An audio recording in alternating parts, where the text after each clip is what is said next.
Hello Tintagel. Today is Forest School Day, but as we can't be out at school in Forest School, I thought we could step out into the garden. If you've got a garden, why don't you come and join me? Ask your parents if there's any jobs that need doing. If you take a look around my garden, you can see the grass needs cutting. Maybe leave that to the parents. But I've got lots and lots of weeds. I've got a tree that needs trimming back. More weeds. I've got a flower bed that could do with some weeding, and maybe if you've got some seeds you could plant something there, maybe some flowers or some vegetables.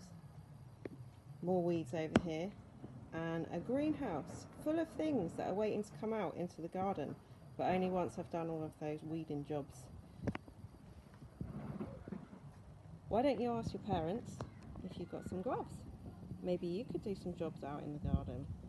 Don't worry if you haven't though, you can still use your hands and wash them thoroughly afterwards. Have you got any secateurs to do some trimming?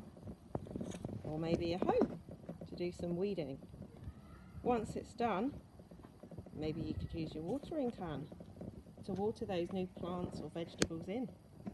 And remember, life is better in the garden, so get outside, play in the fresh sunshine and have fun.